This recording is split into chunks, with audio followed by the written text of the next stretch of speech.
What's up, fellow gamers? Welcome to my Cybernet's Flashpoint Cyberknight class guide. Why should you listen to my guide? I've got 600 hours of play during early access, most of that at Chrome, which is the highest default difficulty of the game. Ultimately, this game does provide you a lot of ways to play the way you want, but hey, if you want to be sure that what you're doing is going to work, and work at high difficulties, I'm here to help, here to give you the rundown on what choices you can, maybe should make for the character. Let's go.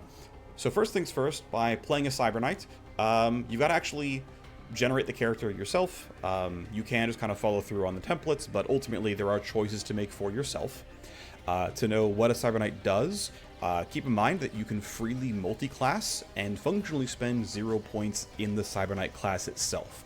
So if you want to be a selfish damage dealer, you can just multi-class in a soldier, spend all your points in soldier, and be a soldier with better attributes, better backgrounds, better traits, and overall be very, very powerful.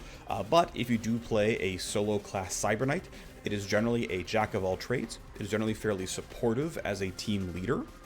The only real selfish class that a Cyberknight can play is that of a tank. That said, from my experience playing this game a lot at high difficulties, you can absolutely be a high damage carry as a Cyberknight, relying on their strong traits, their strong attribute distribution, even though you never spend points outside of the Cyberknight tree itself. All the buffs work on them as well, and so they can still be a really strong selfish class, or again, you can simply multi-class out and do something else there. Let's talk about all the options, and we're going to start with the fact that you've got to choose one of, at the time of late early access and also at launch, it's going to be one of 4 backgrounds. So backgrounds give you a few different things. First of all, they give you a non-scaling background trait. These numbers do not shift. You're going to get 3 reaction, 1 tech, and 5 stress resist if you're a Wasteland Coyote. These numbers do not change over time. They're going to tell you what faction you came from. These traits and tags don't mean a whole lot. They're mostly for world building and role playing. The thing that does matter here is that you're going to get a guaranteed enemy contact, and the type of enemy contact is actually based on who you pick. So if you're a Wasteland Coyote, you've got a syndicate boss. So you've got a boss for a criminal syndicate who's going to hate you, and those ramifications will matter because, well, there's specifically a syndicate boss, not some other kind of like contact type. If you pick a space station tech, you get a different set of attributes. You get tech, will, and stress resist again. Again, your background traits don't matter a whole lot for specific gameplay purposes, but your enemy here is going to be a corporate VP. In general, corporate factions are slightly stronger, but the impact here is going to be fairly minimal. I wouldn't worry about it. It's technically there, but again, don't worry too much about it. If you're a betrayed detective, this is your stat distribution. Your enemy is going to be a district commander, so they're going to be working for Brave Star, military security. Definitely a relatively powerful faction, but again, not a huge deal. I wouldn't worry about it.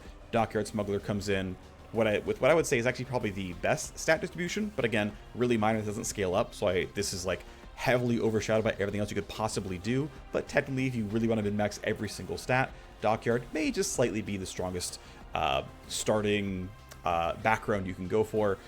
Ultimately, has also a fairly weak enemy here in a gang boss, but again, really, really minor consideration. The things that matter more, actually, are going to be down the next couple things. We're going to click on Coyote for now. You can then distribute attributes. You get, if we can kind of min out, you can see, well, we get 12 points to spend. You can only ever spend 6 in a single thing. You can then only spend 5 your next most popular, and then you can get 1 at the very end. We're going to go 3-3-3 so we can kind of see what all the gains do here. The real quick TLDR here ultimately is that reaction is basically always good. If you're melee, you really want to move speed. Initiative is just good in general. The Cyberknight has a lot of initiative manipulation talents, and going first can help make sure that your CK can go first, lay down supportive abilities, and make sure that the turns go well. Initiative is rolled randomly every turn. It's influenced by how much flat initiative you have, but it's still random, so more can always be better by chopping off the bottom end of getting unlucky. So again, reaction is a catch-all for very good. If you're melee, you really care about move speed, but also the game itself is about getting from point A to point B in a mission, and so even for a ranged combatant, you still care quite a lot about move speed. Strength, similarly, is actually very good for melee or ranged combat. Percent less recoil generation is a very big deal. This has a really big impact if you are trying to play a high damage carry playstyle using like an assault rifle of some kind. Recoil generation will really, really hurt you, and so getting less recoil is a pretty big deal there for getting accurate attacks later in the turn. getting kinetic as pure damage is a really big deal as well. If you are playing melee, strength is the most obvious direct DPS increase, or damage per swing functionally, so pretty big value there. Will, I think, is pretty useful for hackers. Ultimately, both stress and dump shock are things that disproportionately get thrust upon hackers. Dump shock is hacking only quite directly. Stress just happens more often for hackers than non-hackers on average. Armor is a pretty good tank stat. Of course, it's one of functionally 2 tank stats. You can either soak damage with armor or you can evade it entirely.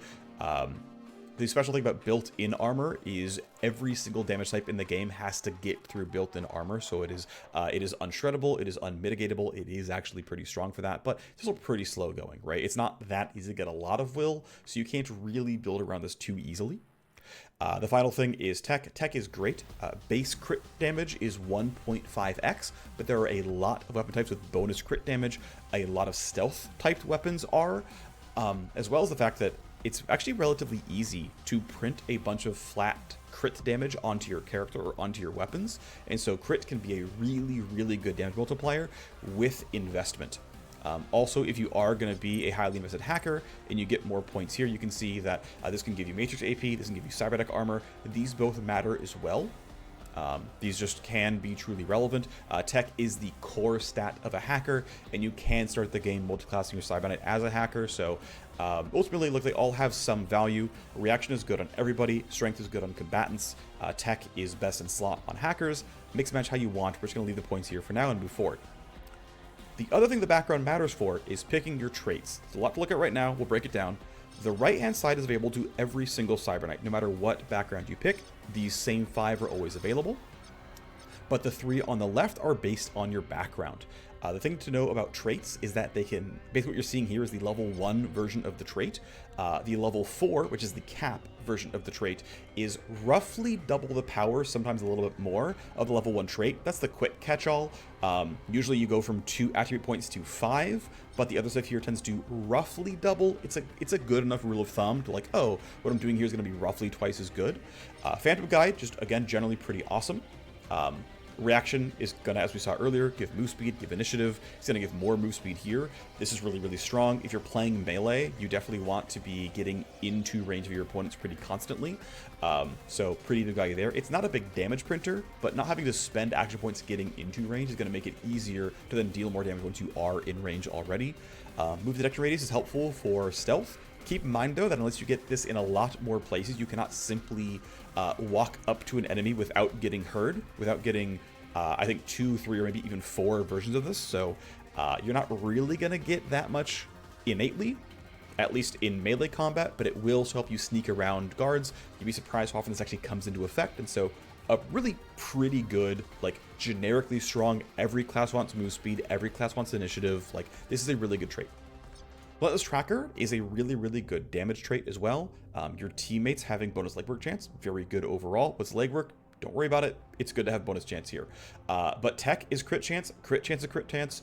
Again, it is actually relatively easy to build a high crit chance Cyberknight. It is relatively easy to get a bunch of crit damage on your Cyberknight, and even though you might not class into one of the other combat classes, just by stacking crit, which isn't that hard, you can be a really, really high damage character. This is also very, very good, but it requires you to fully continue investing into crit chance as a primary mechanic for you. The other one, the Retrovirus R891, bit of an oddball here. Giving your team extra stress resist has some value. This one's a lot more diffuse. Getting some baseline initiative is solid, but keep in mind that getting a bunch of reaction is also going to give you initiative, so it's not really doing anything too special there. The minus health does go away if you level this trait up. It's not too hard to do. Level 2 of the trait gets rid of the health malice here, so it's not that bad. Ultimately, this will result in you having a decent amount of resists. Again, will give you that built-in armor and stuff, but realistically, this one's kind of funky. I wouldn't say go for it in most cases, but if you like it for role-playing, obviously go for it there. Talk about the next background in the X Space Station Tech. Again, the attribute distribution here gives you some early crit chance, not too bad. EDU augmentation, pretty solid. There are 2 character traits that give you hacking benefits here. One of them is here. It's in the Space Station Tech with the EDU augmentation. It is, I think, the slightly weaker version of the 2. It's going to give you 2 to 5 tech. It's going to give you 60 to maxed out 150 IO.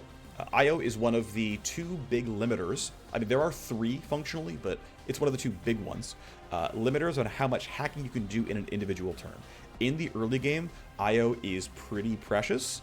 In fact, if you're not willing to spend a bunch of your early talent points in getting hacker talents, you're going to really, really need IO from your traits to do well here. So this is a really big boost for the early game. And then even in the late game, actually, the fact that you have this really, really strong trait here means that you can outperform dedicated hackers without spending even that many resources. So if you want to be the best hacker, a Cybernetic hacker with a trait like this is one of the better ways to do it.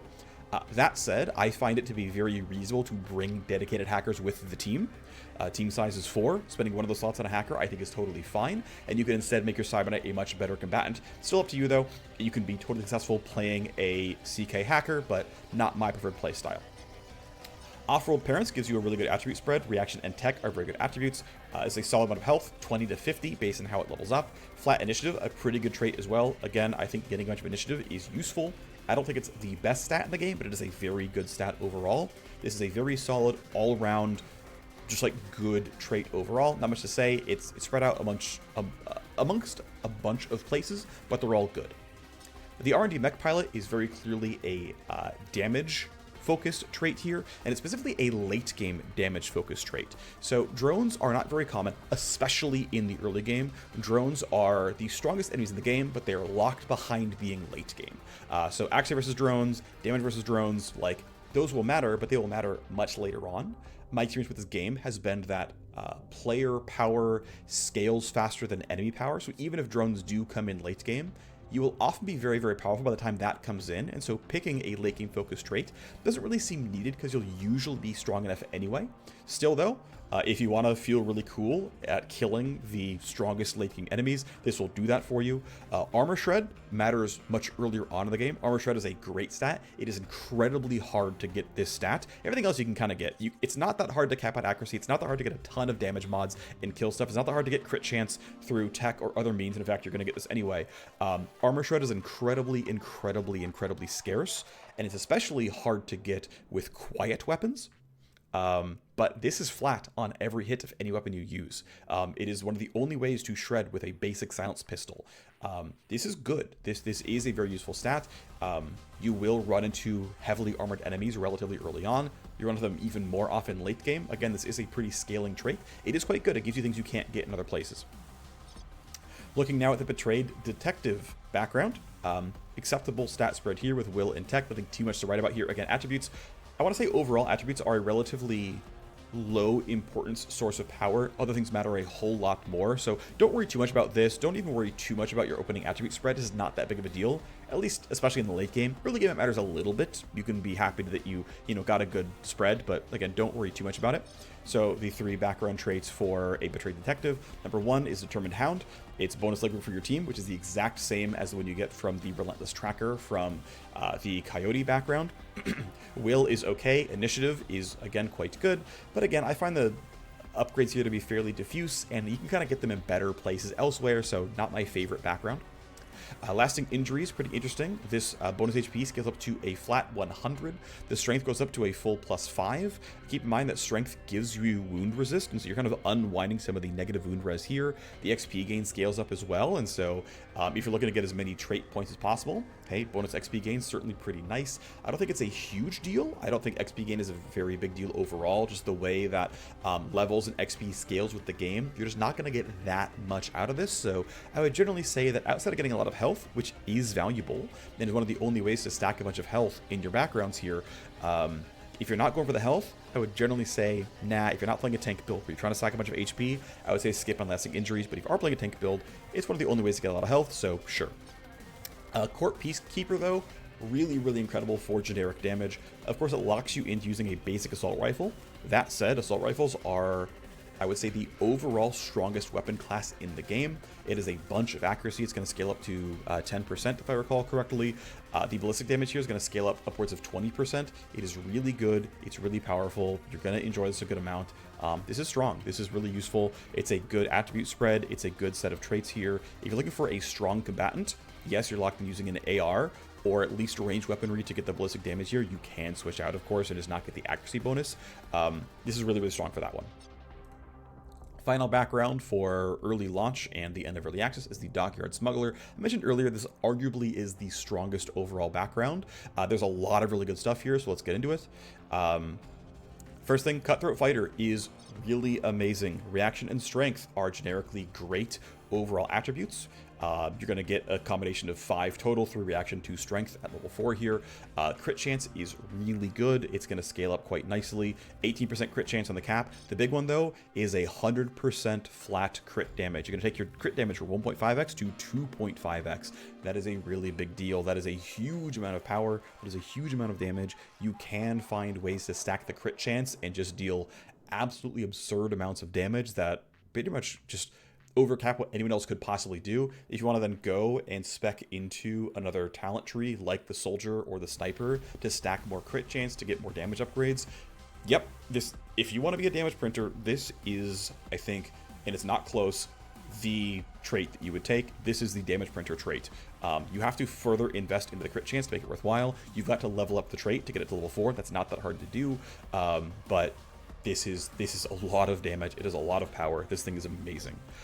Handshaker is, I would say, a pretty similar amount of powerful, but for melee characters specifically, strength is going to give you a bunch of kinetic is pure damage. You're going to get even more on top of that. Kinetic is pure damage.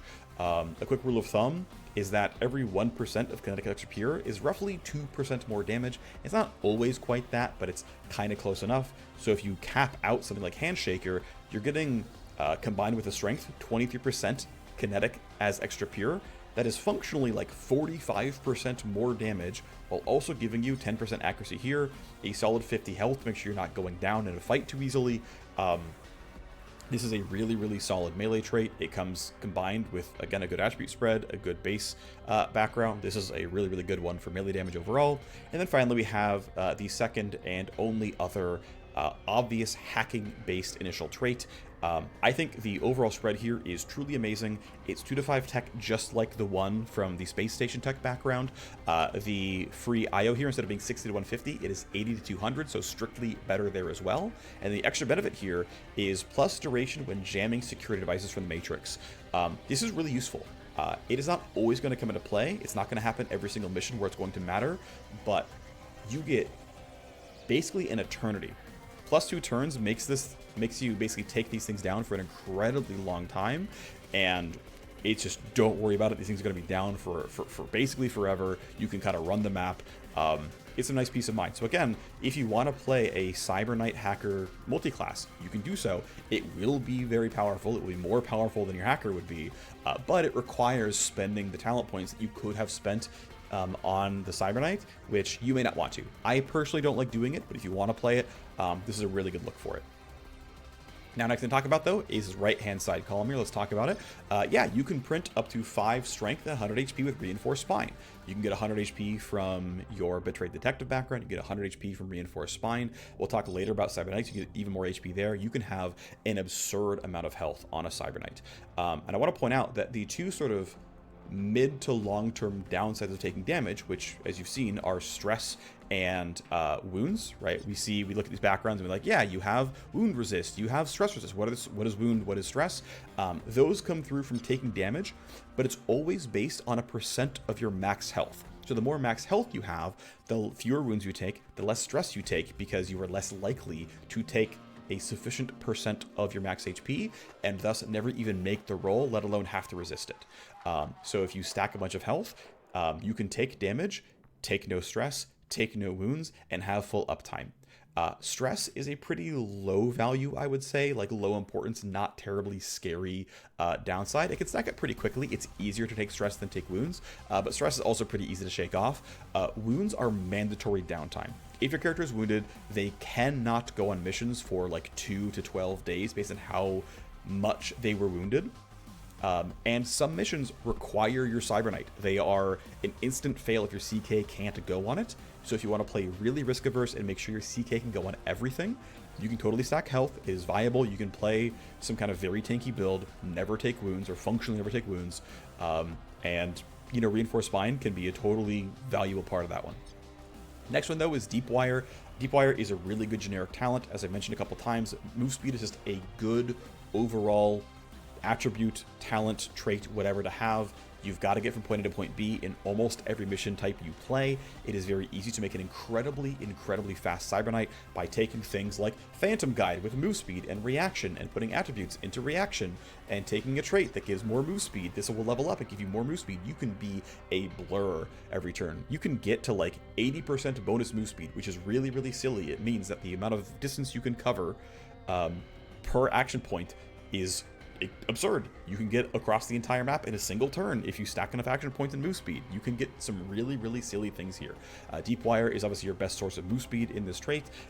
It's really good. I like it a lot. It's fun to be really fast in your Cyberknight, especially even only having one person who's fast means like that person can duck into a room, loot, grab loot from a loot box, come back out, and like not slow the team down. So having like the occasional unit who's very fast, pretty useful here. Mil-Spec Matrix, the pretty obvious choice here if you're going to go and play as a hacker multi-class. The fact you can get a bunch of IO through one of the background traits, the fact you can get even more tech here for deck armor, some deck armor here, some matrix damage. There will absolutely be breakpoints here where the matrix damage truly matters here. There is some real power. This scales up to 35% damage, 5 tech as always. And yeah, there's just some really strong power here. If you're playing, again, multi-class, there's really only the two options, right? Are you going to play a space station tech, or are you going to play a Dockyard Smuggler? Of course, going to go Mil-Spec Matrix. That's fine. Again, it's more powerful than a hacker itself, but otherwise, obviously, don't run it if you're not going to multi-class in a hacker. Trigger by Wire, definitely a pretty strong one. It's a bunch of crit chance and ballistic damage. Compared to Ballistic Coprocessor, it is weighted toward ballistic damage. So if you are not playing heavily crit focused, or you're getting so much crit you're going to overcap, then in which case, well, take ballistic damage then, because that you kind of can't overcap, right? There is no reason to have crit chance over 100%. It takes a lot of investment to get there, but if you're going to multi-class Sniper, it's not that hard. There's a lot of crit chance in Sniper, but realistically, these are pretty comparable, so I wouldn't think about it too much here. This one's, again, more ballistic damage skewed. The Ballistic's Coprocessor is one that is crit chance skewed. And actually, there's only so much ballistic damage here. So if you're going to play, for example, a stealth melee character, stealth melee is actually a fair bit crit reliant. The basically best stealth melee weapons can come with like deal more than double damage on a stealth crit. So if you have ways of making your footsteps quiet such that the guard doesn't see you come in, you strike it from behind, you get a crit there, you can do triple damage sometimes, or more even, and get just an absolute ton of damage for a strike. And if they get killed in one strike, they don't see you, you're still in full stealth, you can keep going. So even though it feels a little bit weird, and honestly I'd probably still say go pick a move speed talent or a trait instead, the Ballistic's Coprocessor is low-key a pretty good melee talent. Pretty good melee trait, because you do want crit chance. You do want to land that crit to make sure you one-shot the enemy. A little funky, but it's real. Next choice, and this one is much less important. So for backgrounds, initial attribute selection, and your 2 trait choices, these are permanent. They will level up with you, but you cannot replace them. These 3, or I guess 4 kind of choices, will stick with your Cyberknight throughout the entire campaign. They're going to have these traits. Now, the power level of these traits relative to high-end cyberware, to high-end gear, eventually you will outscale these to a certain degree. I mean, it's going to be hard to outscale 100% crit damage, but other than that, you're going to generally outscale them to a certain degree. But from here on out, the choices are no longer permanent. So your opening weapon salvo, again, not a huge deal. It's obviously going to, line up with what you want to do. Oh, am I playing a melee character? Okay, well, it's very quiet. Melee blades are always quiet. Pistols are frequently very quiet. It's pretty obvious. I'm going to play a melee character. I'm going to play a stealth character. We go here. Shotguns are a bit awkward to use. They are always very loud. They are highly accurate, but they are pretty short range. They are the shortest ranged ballistic weapon in the game, and because you can't silence them and they are loud, shotguns can break you out of stealth really easily. That said, they are the best armor shred weapons in the game, so in terms of busting through durable enemies, shotguns are good at this. You can, of course, have your SMG be silenced. It will actually come silenced in the first place, so don't worry. You can alternate back and forth, make sure you're not breaking stealth, no big deal. SMGs, I would say, are overall the best all-around sidearm, in that they will do okay in stealth, but not quite as well as a pistol, or even quite as well as a sword in a lot of cases. They will do okay in open combat. They are highly modular. I would say they're probably the most modular weapon type in the game in terms of actually fitting a lot of scenarios. But also keep in mind, again, you can readily and freely replace your guns for pretty low cost overall in the game, so don't think too hard about this one. It's really easy to replace. It's not a very big deal. In my opinion, assault rifles are the generically strongest weapon type in the game. You can easily equip a team with 4 assault rifles, 4 pistols, or whatever your sidearm of choice is, and it will work.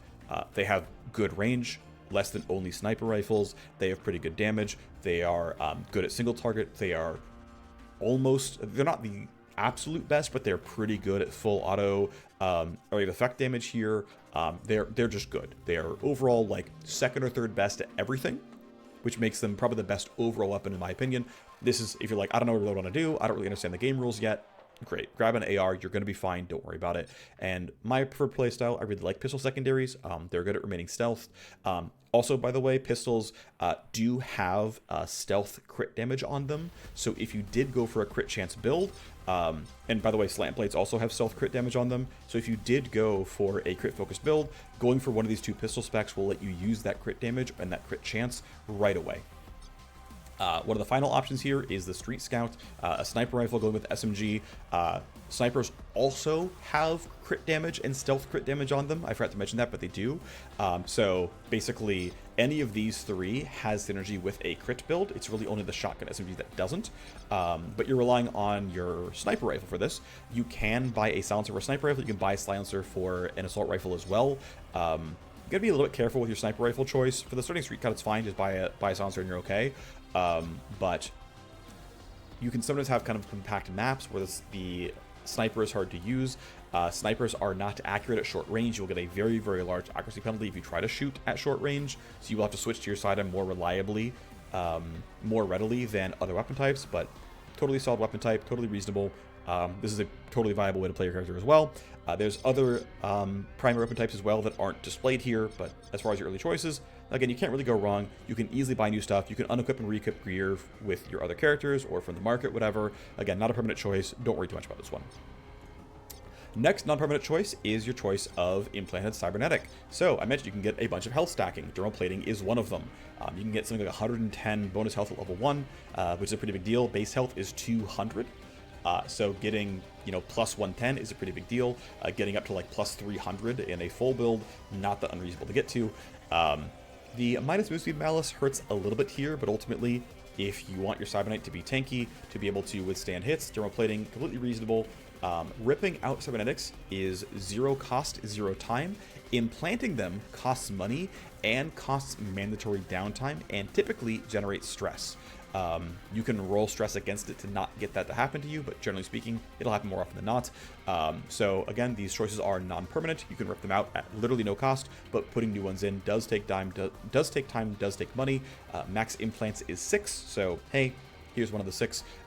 There are high-level ones as kind of suggested by the fact that it's level 1 dermal plating, level 1 synaptic accelerator. There are level 2, level 3s of these, so even if you like what you've got, you will still replace them over time. So again, non-permanent choice, obviously pretty, tank option here. Display link, I would say, is very, very good.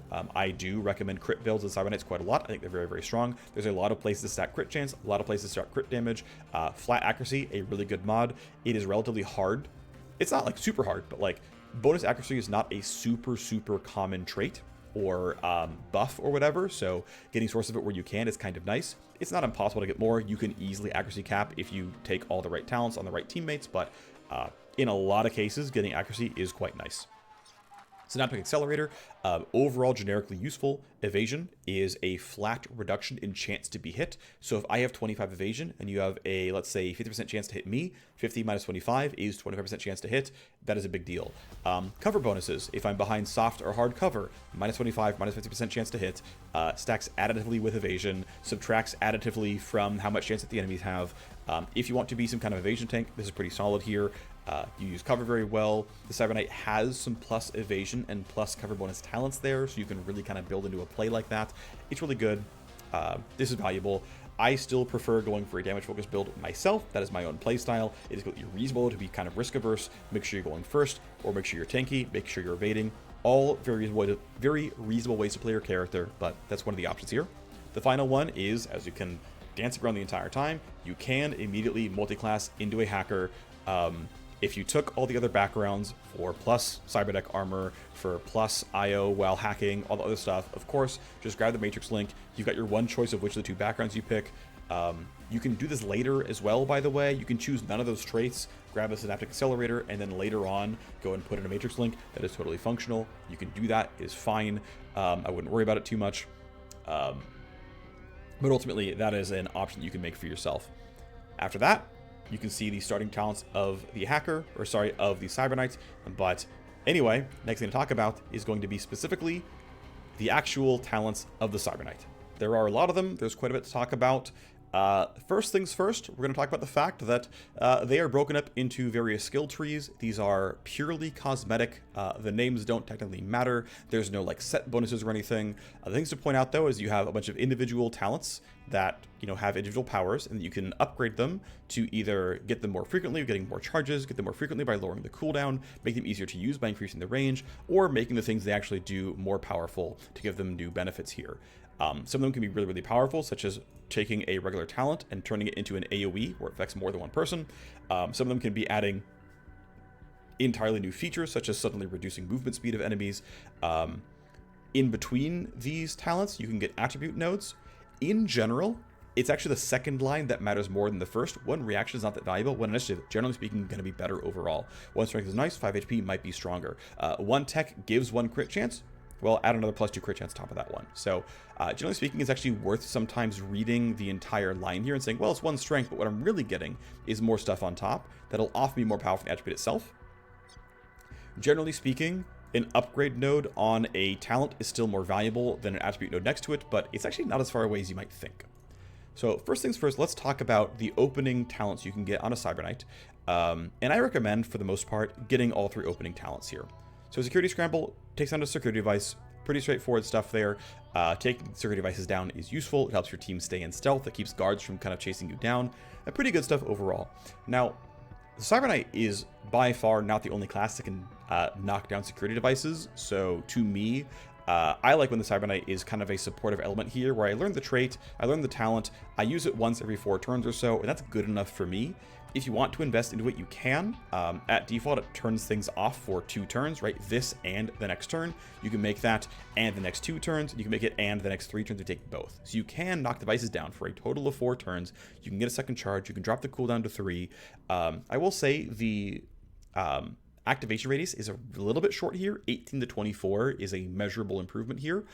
But a recurring theme on Cyberknight talents overall is that there's a lot of really, really good Cyberknight talents. So if you are going to run your Cyberknight as like the primary supportive character, you can just say, screw it, let's go max out or spend a bunch of points security scramble. But realistically, I like it as a 1-pointer. I like relying on my teammates to do more because there's a lot of good things that are begging for a lot of Cyberknight points. You can choose to not learn it at all, but my recommendation is take it as a 1-point wonder. Lookahead is a unique thing that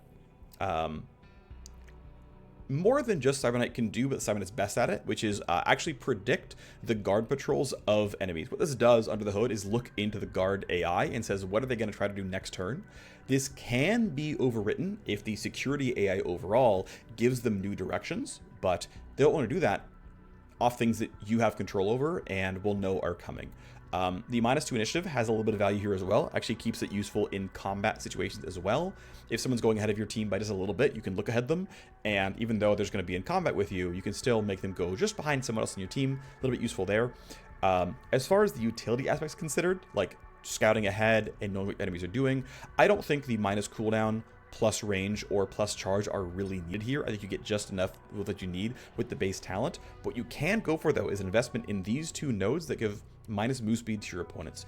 If you get them both, minus 30% move speed means they have to spend about 50% more AP to get where they want to go, which has some pretty real value. I think this is debatable if you want to go for this or not. I would generally not max this thing out. I don't think you quite need it.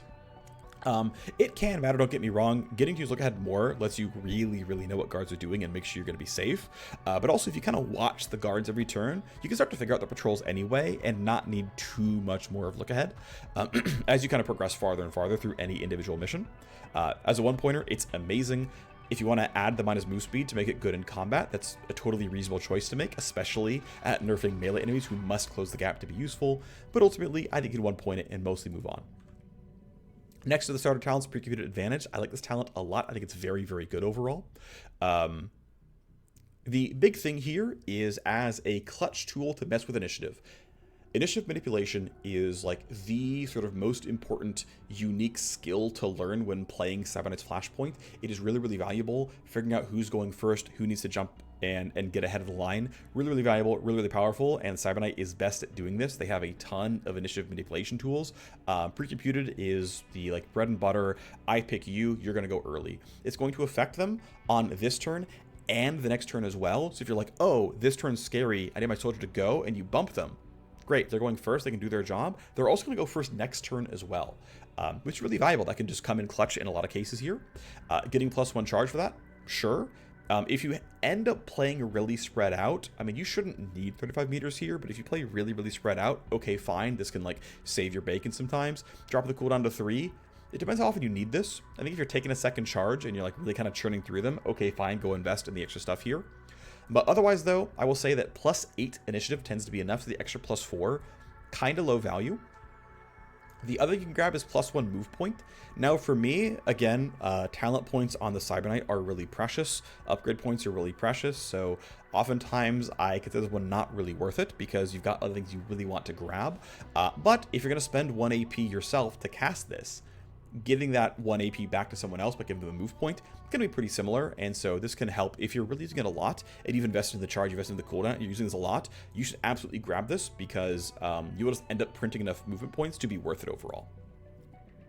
We'll keep moving up this side of the tree now, and we go to Precomputed's twin brother here, which is Interference Spike. So instead of buffing your teammate for 8 initiative, you're going to debuff an enemy for -6. This does very, very similar things. Once again, you often don't need more than just the -6. It's enough to usually do what you want. And much like Precomputed, it costs 1 AP, it's a 4-turn cooldown, 1 charge. In my experience, this is up enough where I usually have this as much as I need it. And if I need more ways of messing with stuff, I can use consumables like Dazzlers or Concussion Grenades or Shock Mines or something else to get myself out of a bad situation. And that just baseline Interference Spike and just baseline Precomputed let me usually get away with whatever I'm doing and not worry about it too much.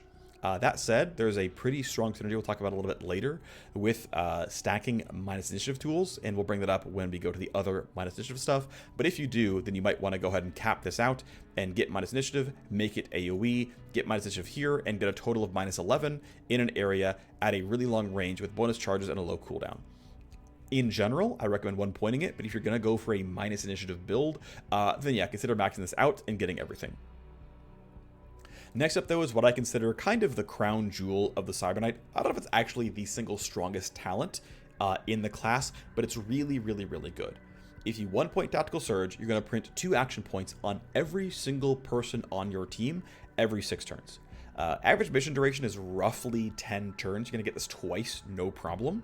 And it says 2 AP, but you're really printing 8 action points. And in some cases, you're going to print 10 action points because you're going to sometimes have a 5-person squad.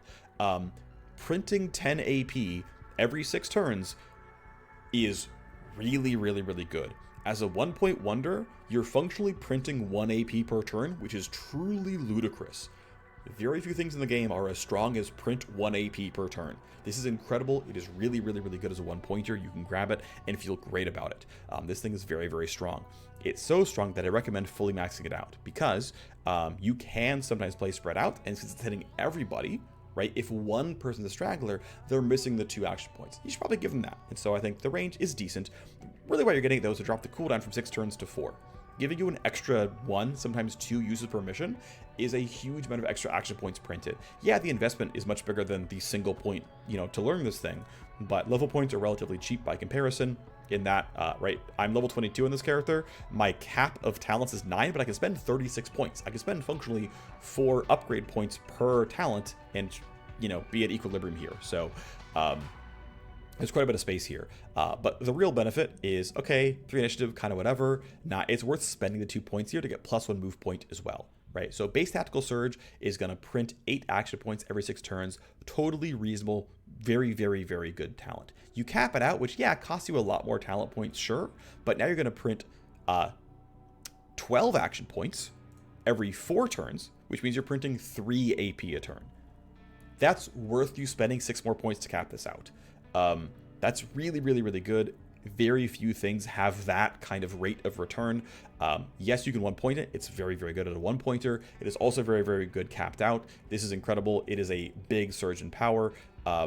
This is why I recommend at least spending some points in Cybernetic, because Tactical Surge is incredible. It's pretty easy to reach. It's not a lot of points to reach from the start of the tree, and oftentimes I recommend you actually being here and already being kind of close by from Interference Spike, and it's only a few points over, right? If you've gone and taken these three, it's 2 attribute nodes and you're there. If you're planning going to the north side of the tree already and you're going to get through this node anyway, you can go through the top hand side and get Tech Crit Chance instead of Will and a Fractional Action Point.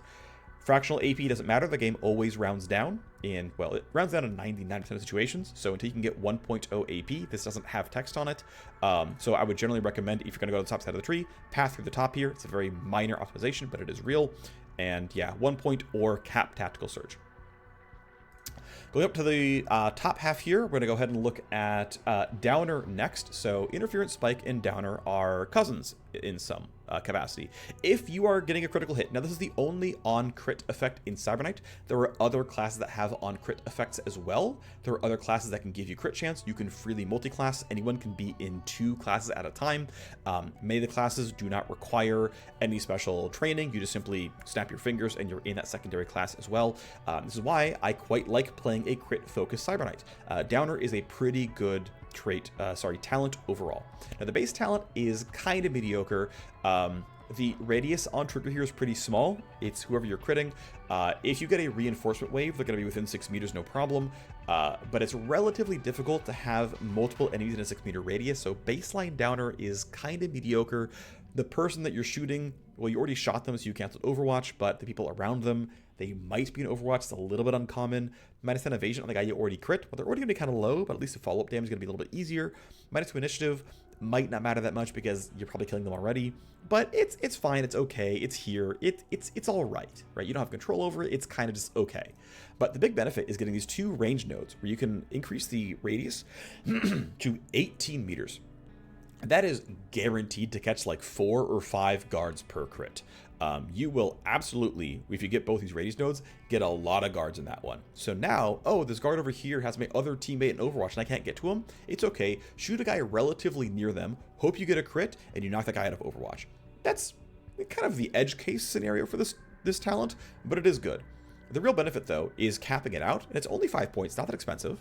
You get 18 meter radius, you get 10 evasion, you get a pretty good uptime on this with a 4-turn cooldown, 2 charges. You will get this to pop pretty reliably. It's going to be pretty common for you. But the big one is bumping the debuff to -6 initiative and an additional 25% crit vulnerability. Now, of course, you already crit, so, you know, the odds of you needing a 25 crit chance, it might be there. You might need it.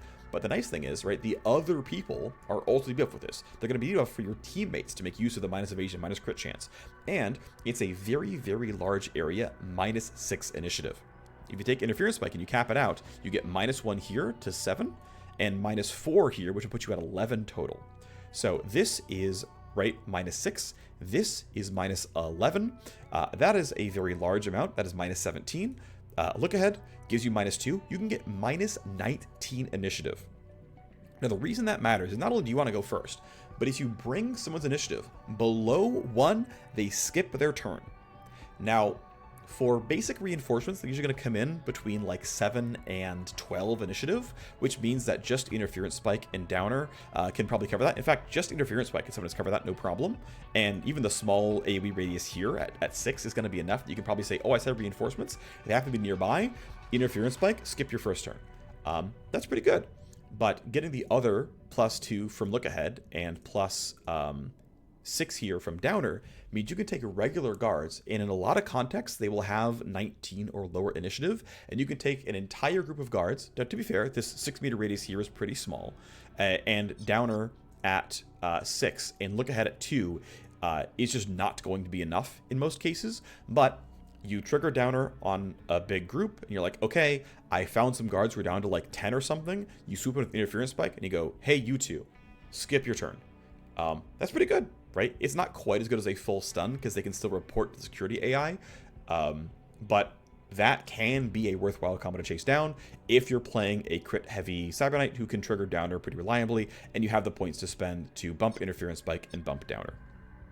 If you don't want that, you can learn Downer a little bit later. You can max this as like your maybe like 4th or 5th heavily invested talent overall if you want, and it's just pretty useful as a sort of screen-wide, decent initiative drop, decent damage increase via the evasion and crit vulnerability.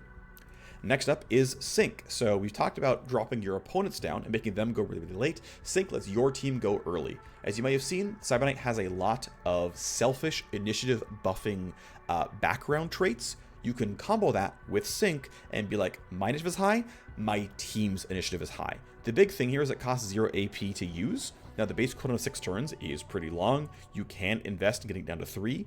The base radius of 50 meters is pretty short. You can bump that to 45, which will hit practically the entire map. That's not quite true, but it'll feel like it.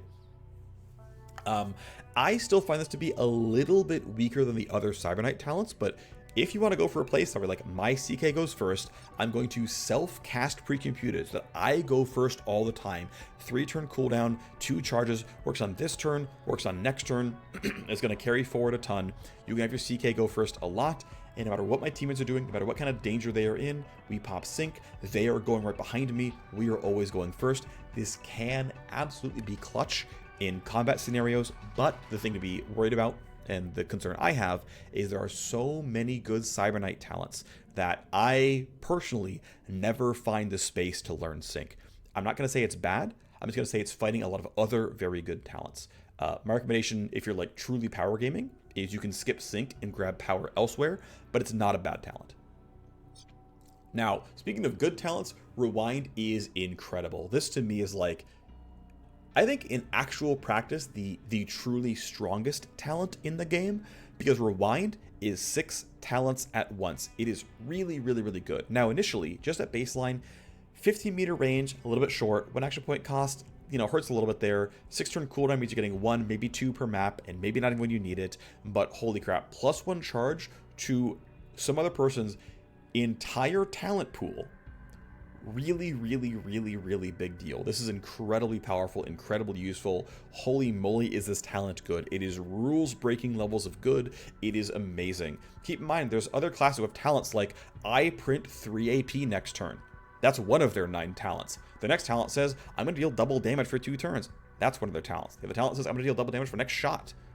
That's one of their talents. They're going to be like, oh, I want to reload for 0 action points. That's one of their talents. And it goes on and on and on. It's like, yeah, give me your entire suite here. There is a lot of value here. The fact that it's flexible because you can pick which of your teammates you need to bump up. I mean, there's just so many good talents in the game and other classes that giving not only just one of their talents back, but every single one of the talents back is patently absurd. Rewind is so strong. I will say, you don't want to learn it right away. It's not rushing for and going through all the attribute noses to learn it. But once you're like, yeah, I have a handle on what my characters are doing, we've got 5-6 talents, learning each of them, we're starting to feel like a well-oiled machine. I've got my stuff going on. All right, it's time to introduce Rewind, and it's basically time to like really, really superpower them. There is so much strength here. I recommend learning this, again, pretty early on, by around level, honestly, like 6 or 7, 10 at the latest, I would say. I recommend, it's in kind of some stiff competition, but I really recommend getting the second charge here. You're pathing through stuff that, honestly, I think the radius is useful. I think both are honestly decent. Getting a 45-meter rewind or 35-meter rewind radius is pretty good. The 3 initiative and 10% move speed is kind of just there. I'm not going to say it's bad, right? You're going to buff somebody and making sure that, well, I got their talents back. Let's make sure they go first. It's like Precomputed advantage in a pinch. It's Sync in a pinch.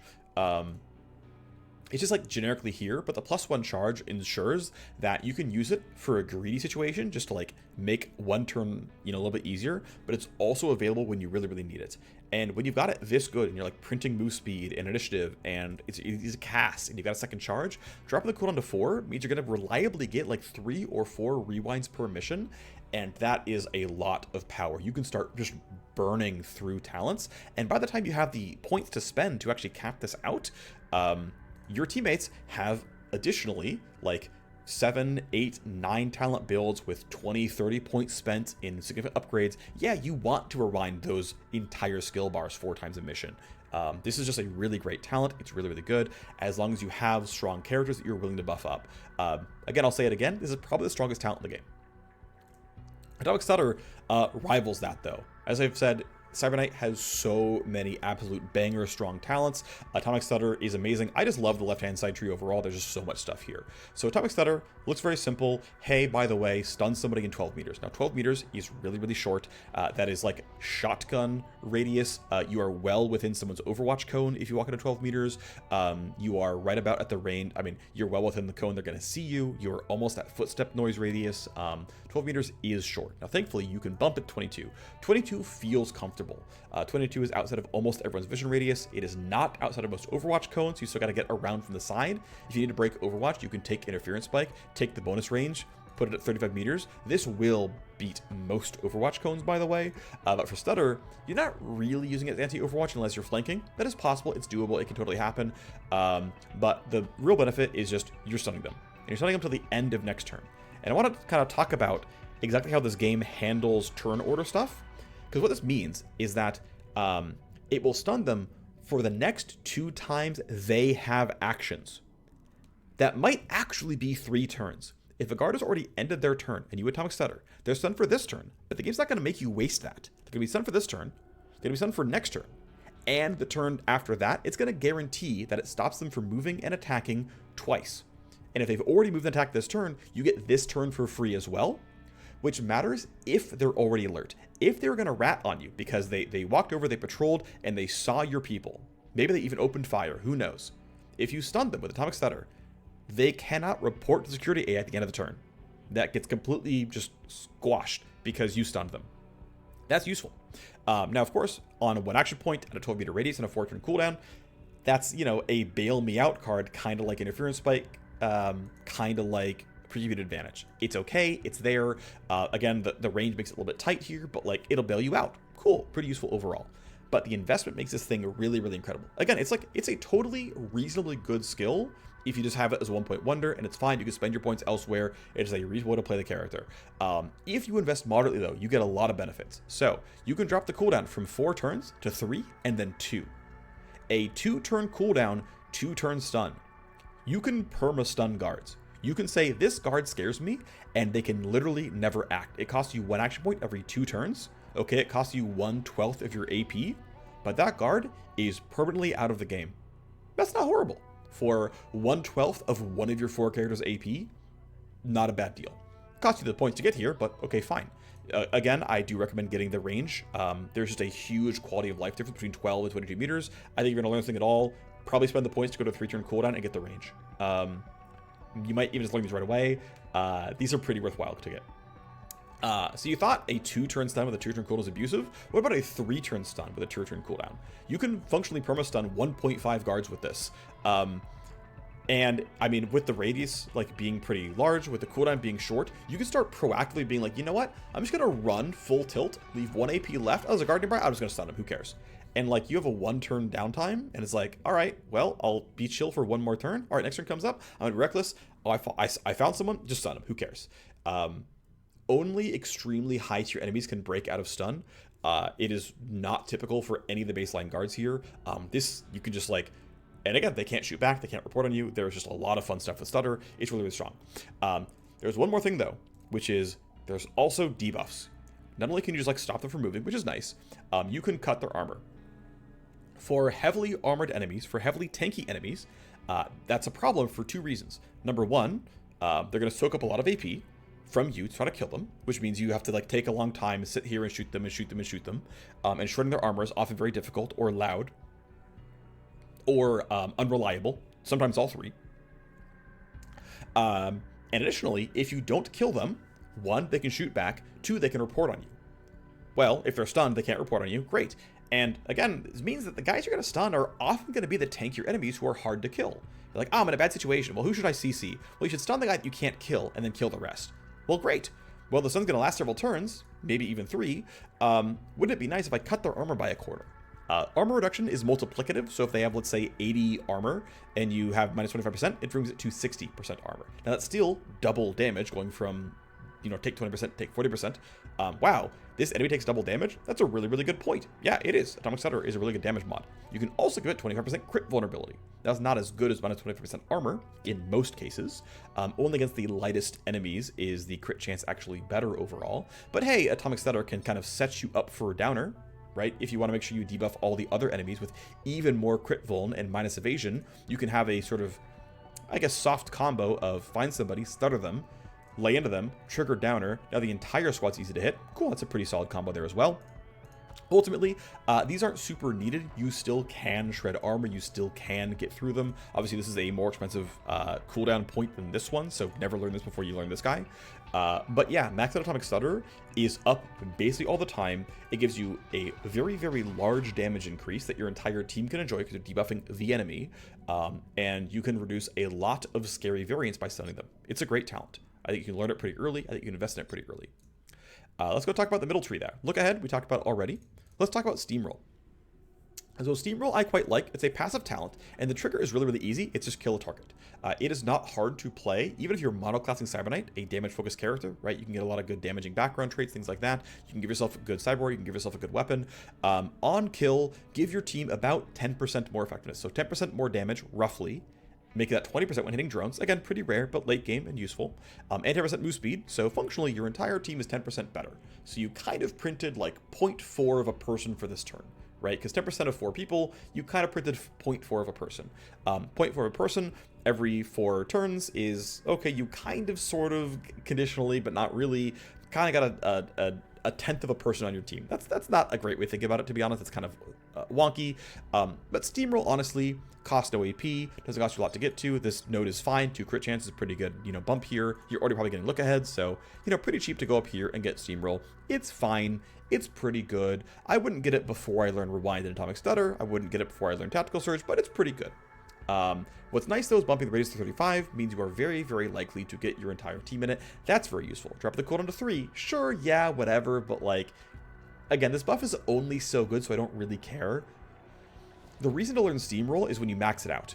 You bump the damage increase to 15% or 30% versus drones, and +1 move point is a really big deal. So by this point, the radius that you're going to reliably hit your entire team, the cooldown is every 3 turns. So turn 1, turn 4, turn 7, turn 10. You are probably getting a turn almost every kill in your Cyberknight. It is worth playing around this, but giving your team +1 move point plus 10% move speed, that is a lot of power. That is a lot of AP save. That is a lot of just, it's really powerful. This is really, really good. And we consider that you can trigger Steamroll on turn 1. Your CK can walk up, hit Tactical Surge, look for someone to kill, right? Give your entire team functionally 3 action points. Get a kill, trigger Steamroll, give your entire team functionally a 4th bonus action point. Now they're on 10 AP. Yeah, 2 hits move points, but whatever. And then with that 10 AP, they have 10% move speed and 15 to 30% more damage. Wow, that's kind of like adding another AP on top. And it's like, oh, between Tactical Surge and Steamroll, I've kind of doubled my entire team for the entire first turn. That's a really, really good combo. Any kind of like do % more while under the effects of having bonus AP means you can do a lot more multiplicatively. Oh, is that kill a crit? Well, you popped downer on them, minus evasion, plus crit chance. Your team is going to just wreak havoc on, again, an 18-meter wide radius circle.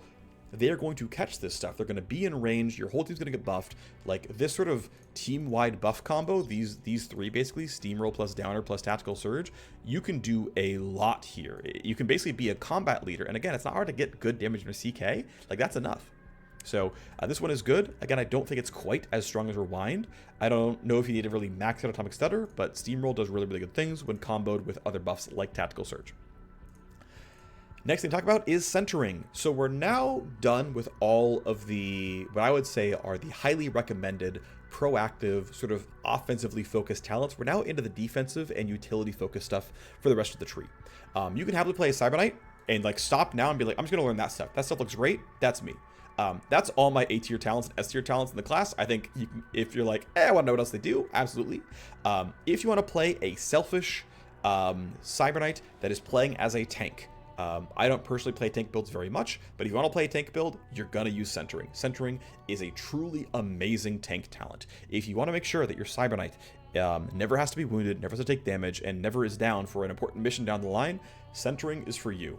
Again, forms of damage avoidance are all additive, so 15 evasion plus 15 cover bonus is minus 30% flat chance to hit. Now, provided you are in cover itself, you've got to be behind light or heavy cover for this to happen, but if you are, well, light cover is 25 chance to hit reduction. This is minus 30% chance to hit. Guess what? That's minus 55 already. Most enemies have around a 70% chance to hit. You took 55, you took 70, you subtracted 55, they're at 15% chance to hit, and we're not done. We can get another 5 evasion, 5 cover bonus, and another 5 evasion, 5 cover bonus. Guess what? That's 25% of both. If you take both nodes, that's pretty good. You can get a second charge, so that it's up more often. You can get the duration to be this and the next 2 turns. So a 3-turn uptime centering with a second charge, which means use it on turn 1. At the end of turn 3, it's done. Use it again on turn 4 because you got a second charge. Cool. It cools down on turn 5. You can use it again on turn 7. Okay, when that's done on turn 8, guess what? You can cast it again on turn 9. We're chilling. I think there's actually a 1-turn downtime there, but like, yeah. And if you really want to make sure your teammates are safe, honestly, 25 meters is already quite good. But you know what? If you want to really make sure, you know what? My CK isn't the tank. They really are the support. Well, it's 1 travel node, 1 tech, 2 crit. Pretty good node, to be honest. Bam, take centering, get the range, no matter where you are. By the way, 0 action point cost. If someone's in danger and they've got to hunker down and be like, I hope I don't die, I hope I don't die, I hope I don't die. You put them behind soft cover, you throw down centering from across the frickin' map, you give them minus 50% chance to be hit from inside cover. With any decent cover at all, they are immortal. They're immortal for 3 turns. It's great. If you want an offensive talent, this is here. It costs no AP. It's good stuff. This is a good talent. It doesn't give you damage. If you want to one-shot your enemies, it's not talent for you, but it's good. You can path up the middle here.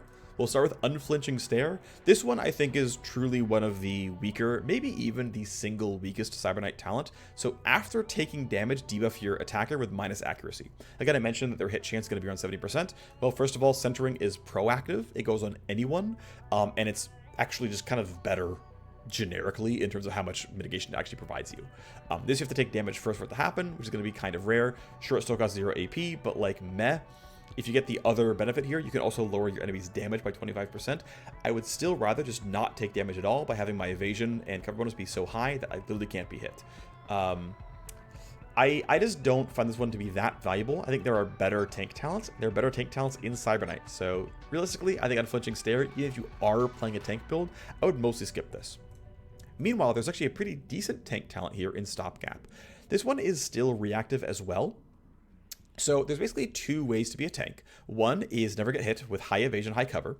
Very viable, very strong. You can totally be a tank that way. Completely reasonable. As we saw, there were ways of buffing evasion in the earlier background trait. You can totally go for that. You know, combo with centering and just never get hit. Totally reasonable. There were other classes as well that combo with, oh, if I evade, gain something. So you can buff a teammate gunslinger or multi-class it a gunslinger, use your evasion buffs, and like actually use it as a damage printer. That's a little scary, but you could. The other way to be tanky though is just have really, really high armor. So armor just mitigates a percent of all incoming damage. Armor increases and decreases are multiplicative with whatever your armor value is. So if my armor is 50%, this will give me 57.5% kinetic armor, which means instead of blocking half the damage, I'm going to block you know, close to like 4/6 of the damage. Not quite, we're not quite there, but like, I guess it's more like 5/8 of the damage, right? Something around there. Anyway, still not there, but whatever, you get the point I'm making. So Stopgap is kind of nice, but it's really only kind of nice when you have really heavy armor. Okay, so let's talk about the other armor mechanic that matters, which is armor having protection points and being shredded. High quality armor will have 1, 2, 3, 4, and some late enemies can have like 4 or 5 protection points. Every protection point functionally holds some of the armor mitigation. Let's say you have an 80% armor and you get shredded. That 80 armor is going to be like 70 or like 65 armor. You get shredded again, goes down to like 55 armor. Get shredded again, goes down to 40 armor. Get shredded again, goes down to 20 armor. And suddenly you're like heavily armored like tank guy is like, oh, instead of blocking all but 20% of the damage, I'm only blocking 20% of the damage. And I'm going to be like really, really in pain. And so what happens here is if you have Stopgap, and your first protection point gets shredded, it becomes shred immune until the end of next turn. So it's like, well, my goal was to wear heavy armor, buff myself, make sure my armor's gonna be really high. I was gonna get a bunch of, you know, built-in armor from Will. I was gonna, you know, just wear high quality heavy armor and be good to go. We're gonna be all right here. And then you start getting shredded. You're like, oh crap, if I get shredded, I start losing the game. And so being shred immune means you can stop that for 2 turns. There are ways to patch the armor back up. There are classes that can do it. There are consumables that can do it. You can bring your armor back up to full power, no problem. And keep in mind, if your armor gets shredded, the damage still comes in first, so you will take fully mitigated damage, and then the pressure point will shred, and then follow-up attacks will do more damage, but before that happens, you can't be shredded anymore, and you'll kind of make up the losses by getting your armor back, right? So you had 85, you went down to 70, you're gonna get most of that all the way back up, so that it's not gonna be too painful. So if you're playing a heavy armor tank, Stopgap says no matter what happens, it will never get catastrophically bad for me. And so it's a really good, like, save me for, like, I'm playing CK tank, I want to just mitigate all the damage. This guarantees you can keep mitigating it. You can make the duration very, very, very long with the bonus charge, right? This won't waste itself until you can be shredded again. So it's like, well, I'm shred immune for this and the next 2 turns. And then when it finally turns off, well, I've got a second charge no matter what. Don't worry about it. And this means you can have a very, very slow decay. You can also add even more armor to it. This will actually block pure damage, which would normally bypass ballistic and kinetic armor. So if you're like, I'm playing an armor tank, Stopgap will guarantee that you will not run out of armor, and you can build yourself back up. You can self-heal, you can patch up your armor, whatever it takes, you're going to be there. So that is a viable option. On the right-hand side, so first up is a stealth-focused drone-specific talent. Now, again, drones are late-game focused enemies. Early on, I would not worry about this really at all. Oftentimes, drones are brought in situations where it's already in combat. Like, they literally aren't unaware suspicious. They just come in alert because you're in a full combat mission, or they're joining in reinforcements who are waking them up and saying, hey, there's combat, come over here. I find this generally to be pretty hard to use. Now, thankfully, it is free. It is 0 action points.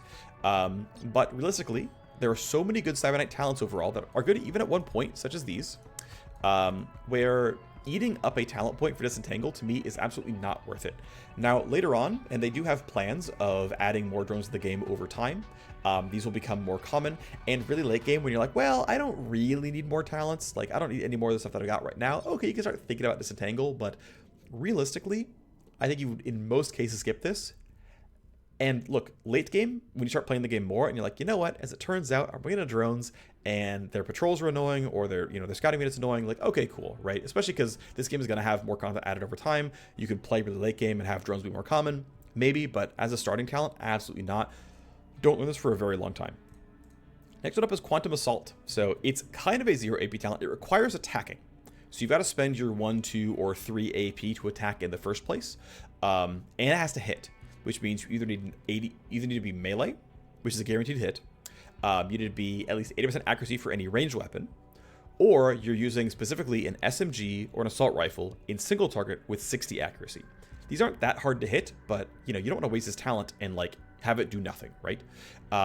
It's a pretty good damage debuff. 10 accuracy, not a bad problem to have, and -2 AP, a pretty big deal as well. Now again, it's only drones. It's very situational. Now again, drones are often in combat situations, so you care a little bit more here. And that's about -2 AP, -2 move points, is like they are not getting to cover, they're not closing the gap on you.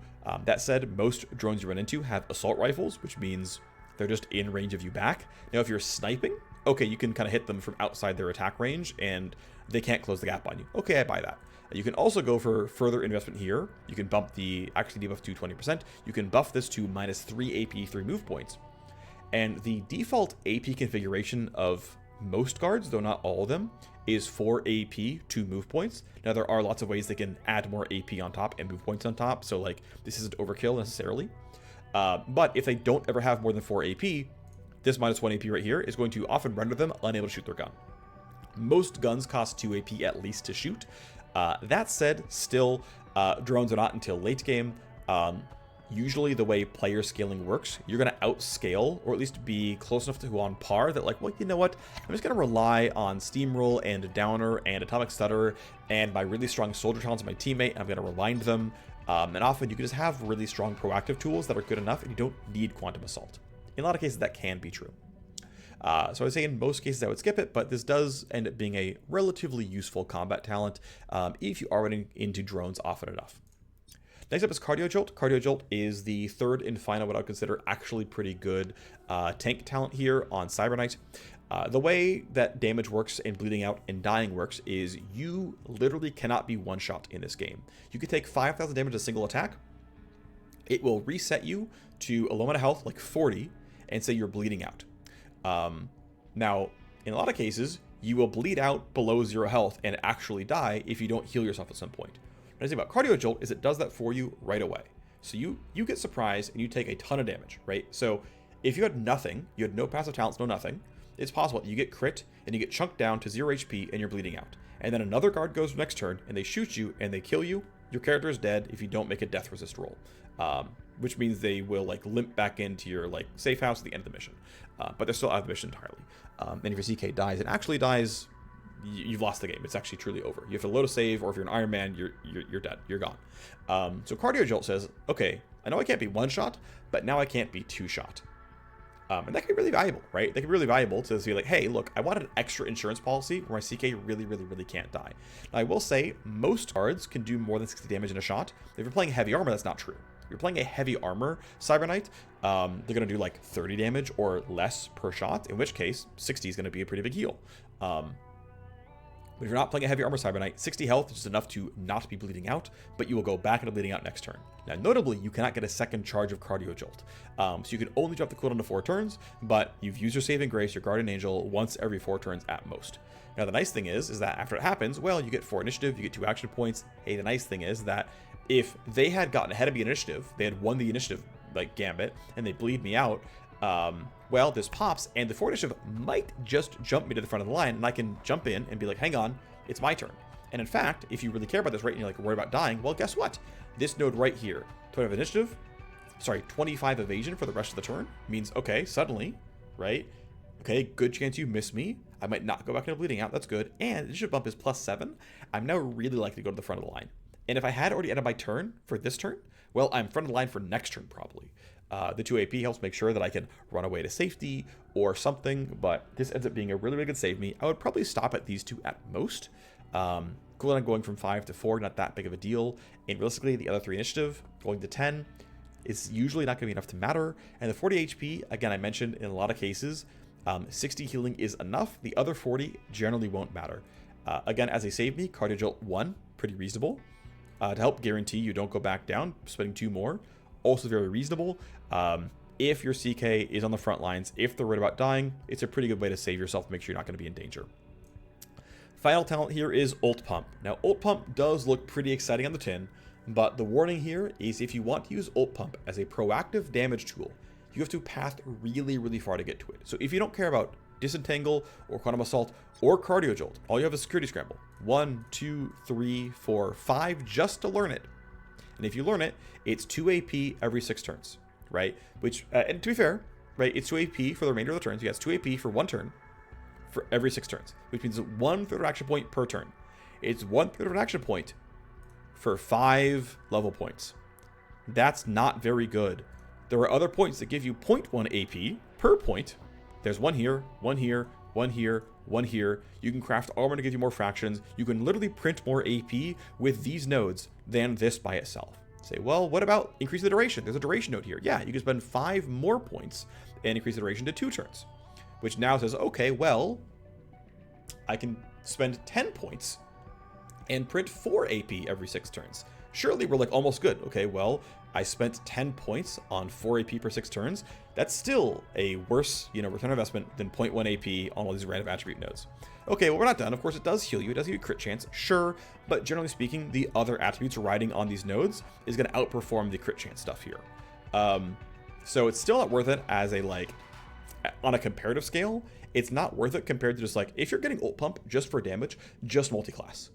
Just go into Soldier, or Cyber Sword, or Gunslinger, or Sniper, or something else, and just multi-class. If you're going for Ult-Pump just for damage, just multi-class, it's not worth it. The investment cost is way too high. And of course, you get the last 2 points, you can say, well, what if I drop the cooldown to 4 turns? So it's at least on half the time. 2 turns on, 2 turns off, 2 turns on, 2 turns off. Okay, well, this 12-point investment is for 0.5 AP. Actually, I guess it's 1 AP a turn, right? Because it's 2 AP every 4. Yeah, that's how the math works out. Okay. Well, I spent 12 points on roughly 1 AP per turn, which again is still not really a better rate than these nodes like this. Yes, I'm getting 25 crit chance for half the time as well. Again, these attribute nodes are going to give me things like, will or strength or reaction that also provide actual power here. So if you're pathing all the way to Ult-Pump just for Ult-Pump, don't do it. Now that said, if you are pathing up here and you're like, well, I'm going to skip Disentangle, but you know what? I'm going to go up this way and I'm actually going to grab Cardio Jolt, and I am going to go ahead and grab Quantum Assault, and I am going to grab Ult-Pump. Okay, look, right? If you're heavily armored, you've got Stopgap going, or you've got centering going, and you're like, I'm tanky, I took a shot, I pop Ult-Pump, right? Cost 0 action points, I print 2, I go back to full HP. Look, if you're playing tank Cyberknight and you go up through the middle here and you grab Stopgap, you grab centering, you go for cardio jolt, you go for Ult-Pump, absolutely. That build, if you're playing tank CK, totally real, totally viable. You're not like wasting points getting there. Absolutely go for it. Especially with a heavy armor build, smaller heals like 50 or 75 or eventually 100. Totally works out here. And in fact, all the other benefits, such as getting up to 25% built-in armor. Yes, you can be truly freaking invulnerable. There is totally a very real tank build with, you know, maybe skip centering, but you probably want Stopgap, you probably want Ult-Pump, you probably want cardio jolt. You'll be invulnerable. You really will. And you can stack a ton of wound resist, right? If your max health is high enough. If you don't take 20% of your max health in an attack because you mitigate it all and your max health is like 500, well, if you don't take 100 damage post-mitigation from the attack, guess what? You're not tanking a wound. Your CK is invulnerable. The only way not to be invulnerable is for them to shred your armor. Sorry, Stopgap stopped it. Or deal pure damage. Well, sorry, here's built-in armor. Here's built-in armor. I just printed 40% built-in armor. Oh yeah, also Will gives built-in armor. Not taking pure damage either. Yep, totally buy it, right? Totally works. Now that is much less proactive than other builds. You're going to get a lot of security tally because they're going to be fighting you and they're going to be loud and other guards are going to come over. But you can totally be invulnerable. That build is real. Ultimately, for my recommended build, for playing a, you know, very aggressive, proactive sort of character, it would be a layout looks like this. You would come in and you would cap out Tactical Surge. You would come in and you'd probably get the bottom points of Steamroll early, or sorry, of Rewind early. You get Atomic Stutter, probably get the range here. You come into Steamroll, you probably cap this out like this. And then you have a choice. Basically, you can come in and spend the 5 points on Downer. You can come in and make Atomic Stutter a lot better and get really cheesy with the cooldown and duration. You can come in and make Rewind happen a bit more often. It's kind of up to you. Downer is the combat-focused version. Atomic Stutter is the really aggressive. I want to finish maps fast and not have to think about guards being in the way. And Rewind is like kind of in the middle in a sense, where like you can really keep putting talents up and up and up and use a lot of other synergistic talents to get a lot of power there. So again, it's kind of up to you which one you're looking for here. For me, I have found that I just kind of really like the benefits that come from having Downer popping and getting a ton of stuff here. My last 2 points, honestly, I'm going to go for minus armor and stop right here. I think we don't really need this stuff too badly. And we'll start investing in Rewind cooldown. And then at level 23 and 24, we go here at, you know, 25, 26. You know, we start going for the rest of the stuff, sure. And then at some point, I'll either go into centering or add multi-class or something like that. Maybe I grab sync. Probably don't need to. I probably would never, again, choose to path this way just for damage. Just multi-class at that point. But something like this is going to look like a pretty solid Cyberknight tree. Again, I didn't kind of do the layout for it, but ultimately, these are kind of 2 recommended ways to build out your Cyberknight. If you want a multi-class, obviously stop faster, maybe stop Steamroll, maybe don't grab Downer, maybe don't invest so heavily in Stutter or Rewind, you know, maybe stop a little bit short and then go into Soldier, go into Sniper, go into something else and have fun there. Hopefully you enjoyed this. Thanks for watching. I'll see you next time.